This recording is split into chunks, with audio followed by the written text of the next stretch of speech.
Olá, está começando a edição especial do Entre Linhas dentro da série de perfis de escritores contemporâneos brasileiros que a gente vem apresentando ao longo do ano. E a nossa entrevistada de hoje é a romancista, ensaísta e psicanalista Beth Milan. Nascida em São Paulo, formada em medicina, Beth Milan é autora de livros como O Papagaio Doutor e Baal, que expressam os pilares da sua formação, na qual o psicanalista francês Jacques Lacan teve papel decisivo.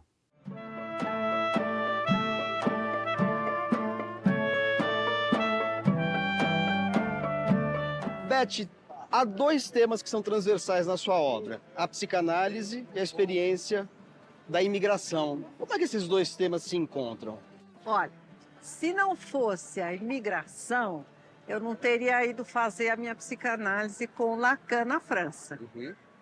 Você sabe que o Líbano, antes de ser uma república independente, foi um protetorado francês.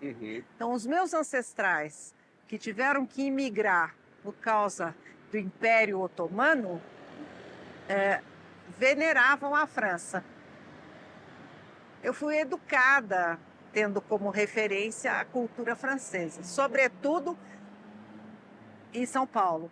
Eu passei a minha infância entre o palacete da minha avó em São Paulo, Baal, que resultou no romance Baal, e a cidade de Capivari, onde viviam os imigrantes da família paterna.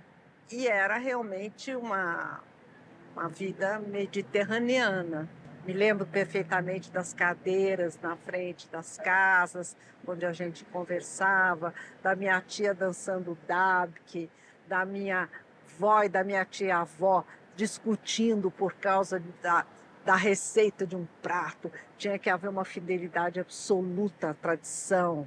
Enfim, foi uma experiência muito rica que alimentou a minha existência. E você foi para a França por quê? Eu fui para a França, veja, eu fui para a França nos anos da ditadura militar.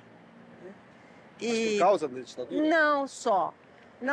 Eu primeiro fui convidada a me retirar da Sociedade Brasileira de Psicanálise aqui, porque eu interrompi minha análise e eles consideravam que eu não tinha esse direito. Eu tinha estudado muito Freud quando eu entrei na sociedade, e eles tinham uma orientação behaviorista que não tinha nada a ver com tudo que eu tinha estudado e que eu tinha aprendido. Então, por causa da minha reverência, eles me disseram: ou você continua a sua análise, ou você está fora. Ok? Estou fora. 2 anos depois, eu resolvi ter um primeiro contato com Lacan. Na verdade, eu não fui para fazer análise com ele, eu fui levando uma carta. Essa história da carta é muito engraçada, porque na carta a gente pedia que ele enviasse um lacaniano que pudesse ensinar a teoria dele no Brasil. Nós tínhamos um grupo aqui, na casa da Regina Schneiderman, que lia o Lacan, os escritos. Nós líamos os escritos com o auxílio da Marilena Chauí, que tinha feito a formação dela na França e conhecia perfeitamente francês. Então, quando eu cheguei lá, eu já tinha um conhecimento da teoria dele. Mas eu não esperava fazer análise com ele. Eu não passava pela minha cabeça deixar o Brasil. Mas o Lacan me captou. Te arrebatou. Me arrebatou. E aí você começou a fazer análise com ele quando? Aí, 4 meses, eu disse para ele: olha, eu posso vir, mas eu posso ficar 4 meses, porque eu sou médica, eu estou fazendo um doutoramento.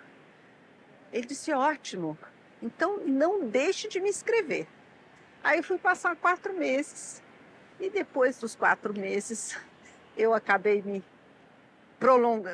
voltando para uma longa travessia que durou 3 anos. Foi um périplo que começou com a tradução do seminário dele, muito importante na minha trajetória, porque a tradução abriu portas na língua portuguesa, espaços que eu nunca tinha adentrado.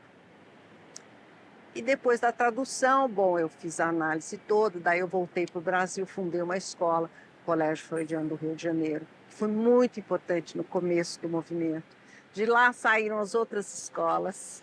E o colégio também foi muito importante, porque nós somos os primeiros a escutar os carnavalescos, a nos debruçarmos sobre a cultura popular brasileira. O Joãozinho 30 participou, né, da fundação, vamos dizer assim, da cerimônia, não é isso? Joãozinho 30, de quem eu fui interlocutora por muito tempo, ficou tão contente com o fato de que nós fizemos uma entrevista com ele, a primeira em que ele falou da homossexualidade dele, que quando houve o Congresso da Banana no Copacabana Palace, congresso que reuniu 1000 pessoas, isso não existe mais. O João fechou o congresso com a escola de samba.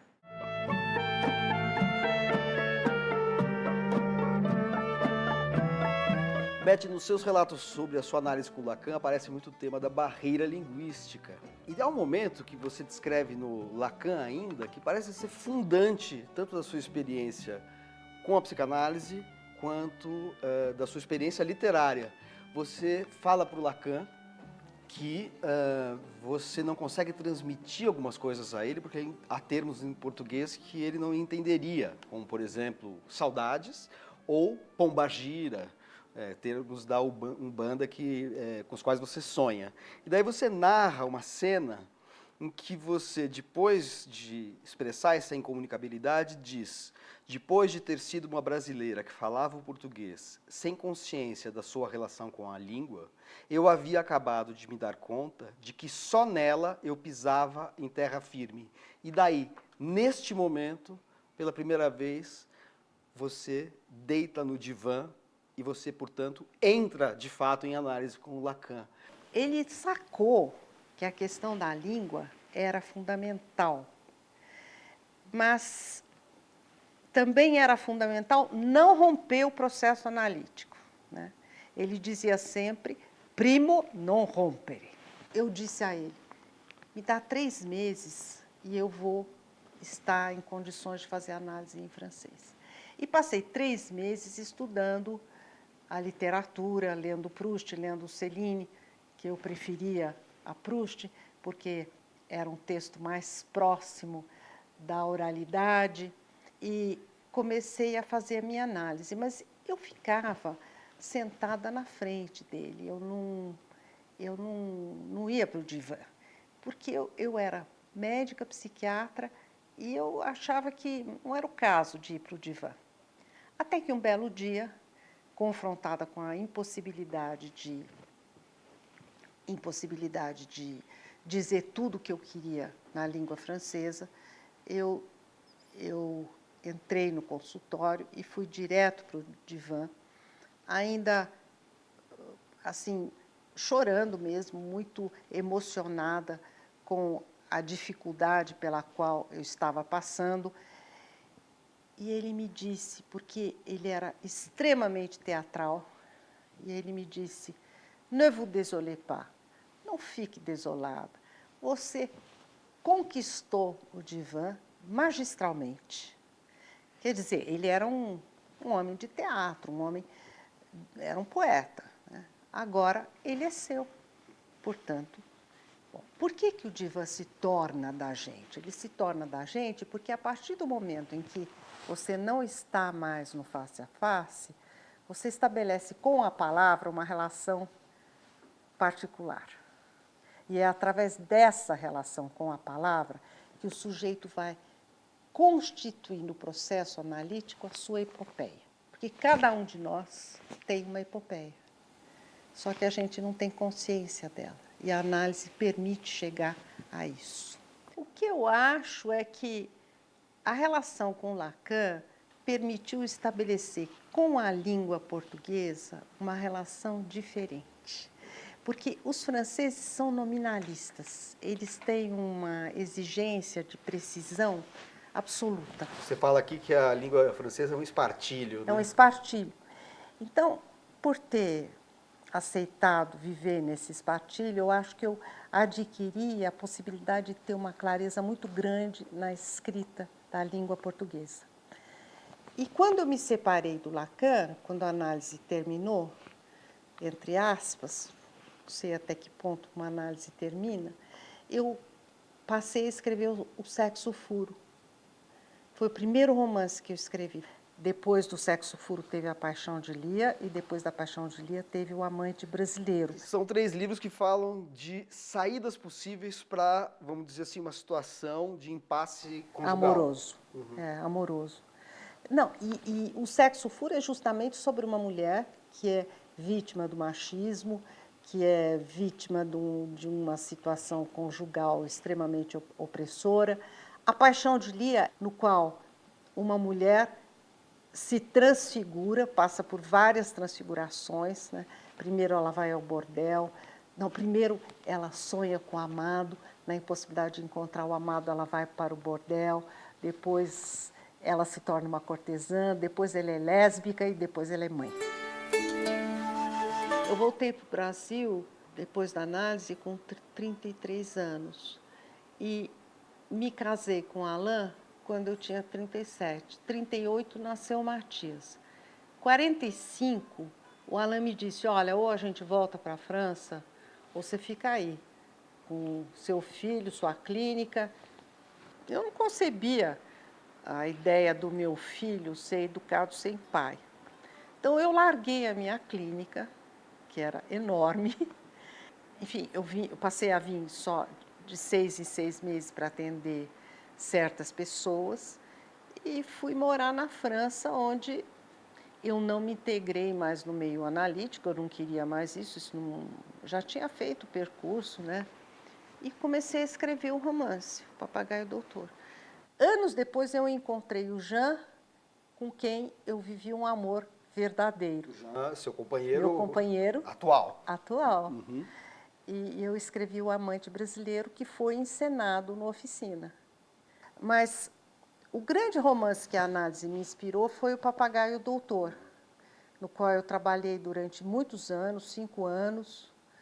E curioso, porque a protagonista diz que ela vai narrar a história para se poder se separar do doutor.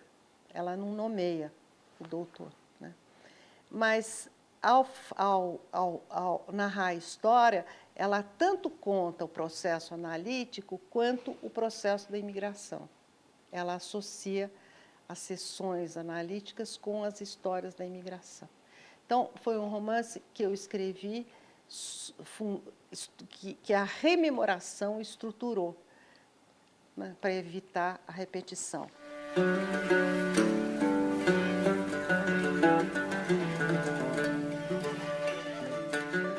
Depois do intervalo, a gente continua a nossa conversa com Beth Milan nessa edição especial dentro da série de perfis de escritores contemporâneos. O Entre Linhas volta já.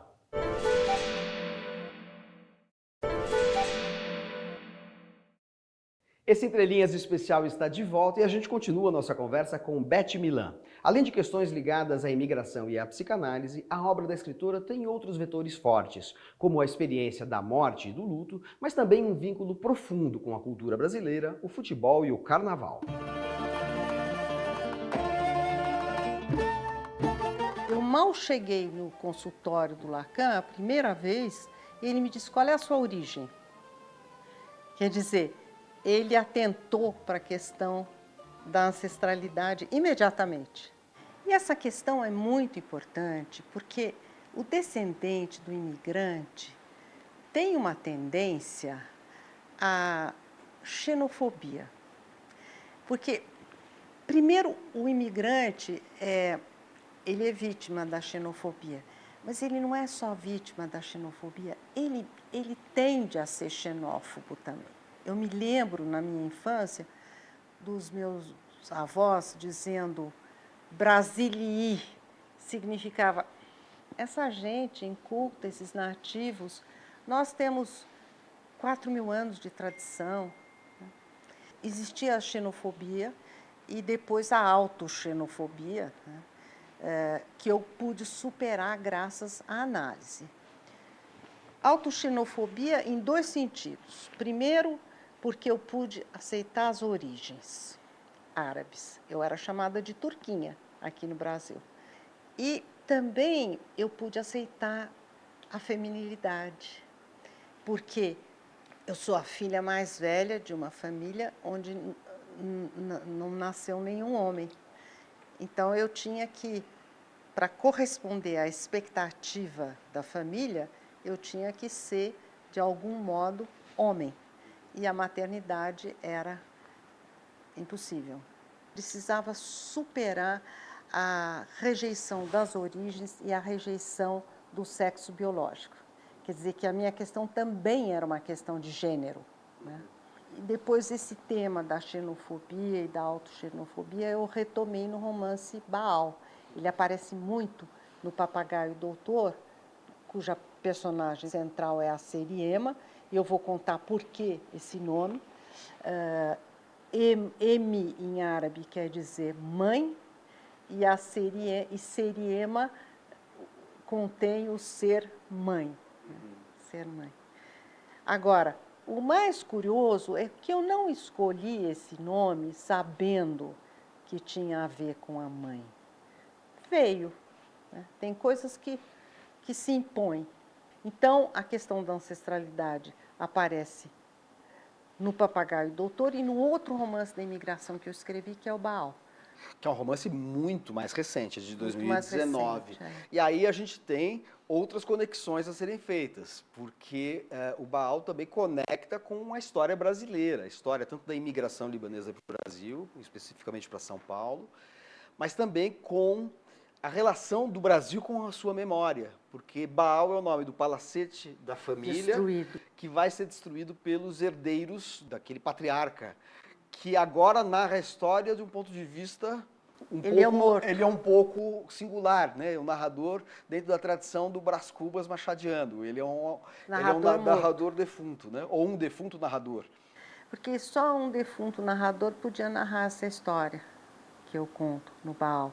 E que é a história mesmo de São Paulo. Você vê, eu moro aqui ao lado da Paulista, só tem uma casa daquela época, que eu chamo de Bastião da Resistência. Tudo foi demolido. Esse Baal era um palacete fantástico. Esse avô que começou como mascate, ele se torna um homem milionário, exportando madeira e constrói esse palacete que era inspirado no Alhambra. Eu passei minha infância nesse lugar e foi realmente uma tragédia a demolição desse castelo, desse palacete, onde vivia a minha avó.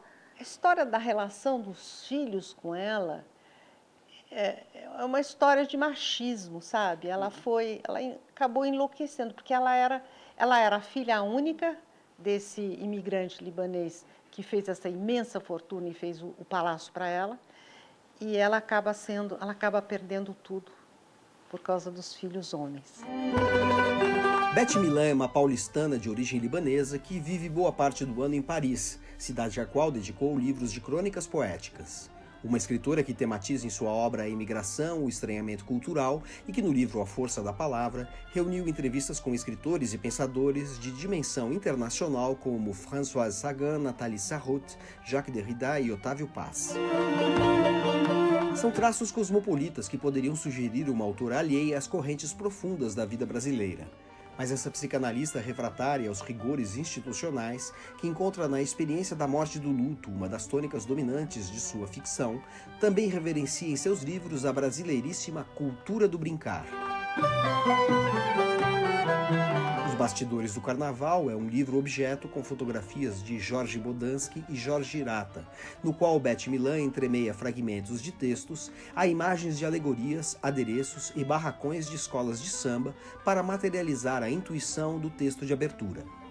O luxo do carnaval é o da fantasia realizada, é o triunfo da imaginação para driblar a realidade.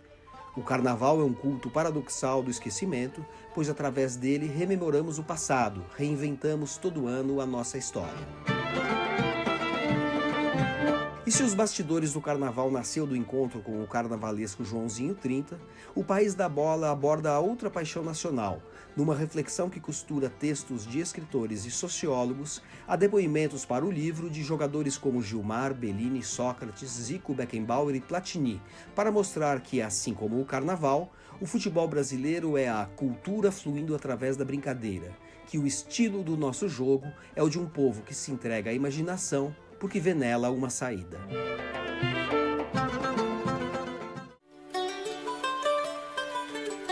Já que o Baal fala, entre outras coisas, também da relação que o Brasil tem com a sua própria história, eu queria falar de um romance que é anterior a ele, que é um romance que articula vários temas também, incluindo essa história brasileira, que é o Consolação, que é um livro que também tem o tema da imigração, porque trata-se de uma personagem que está na França com o marido moribundo, e ela vem ao Brasil, e ao invés de ir para o encontro com a família, onde ela teria que lidar, contar para o filho que o pai dele estava morrendo na França, lidar com a questão de receber pêsames, etc., ela vai...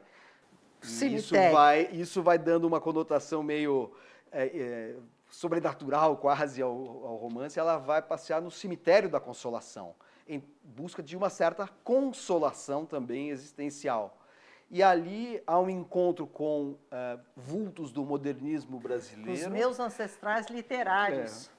E, ao mesmo tempo, o encontro com uma cidade que, assim como o marido dessa protagonista, está cheia de metástases de traumas históricos, estruturais, que percorrem justamente o tecido social brasileiro. Então, tudo se conecta nesse romance, né?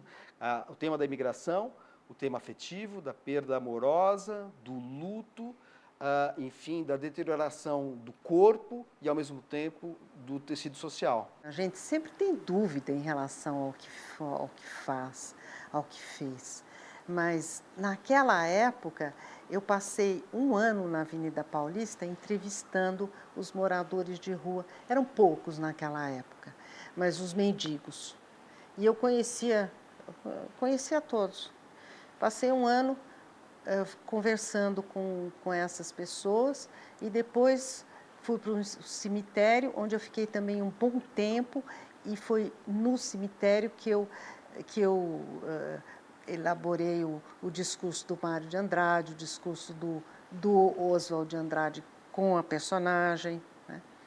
Foi uma maneira de superar o luto, através da literatura, do encontro com os ancestrais literários. E aí, após a elaboração desse luto literário através do Consolação, vai surgindo um outro veio na sua obra, que é a questão das perdas familiares, as perdas afetivas, que vão aparecer em dois romances que são quase que complementares, A Mãe Eterna e o Heresia. Depois do luto do marido, a minha mãe, que viveu 103 anos, teve uma primeira falência, ela quebrou o braço. Uma falência que eu antevi quando eu escrevi A Mãe Eterna. Ela estava muito bem, mas eu sabia que a catástrofe estava anunciada.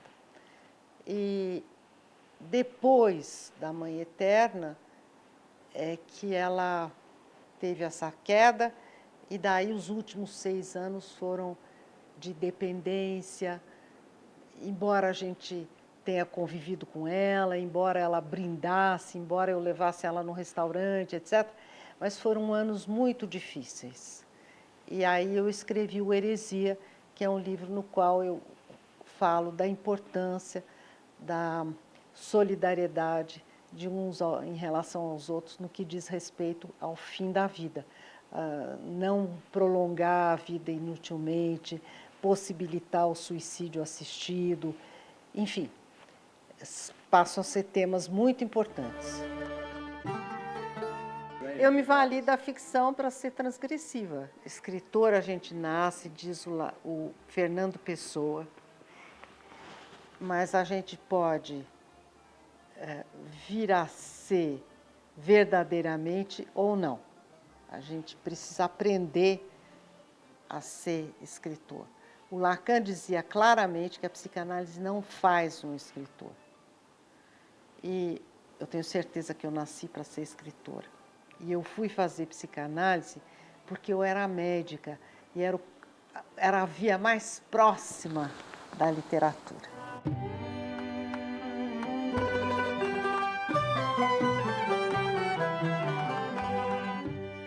Esse Entre Linhas especial com Beth Bilan, dentro da série de perfis de escritores contemporâneos, fica por aqui. Até a semana que vem.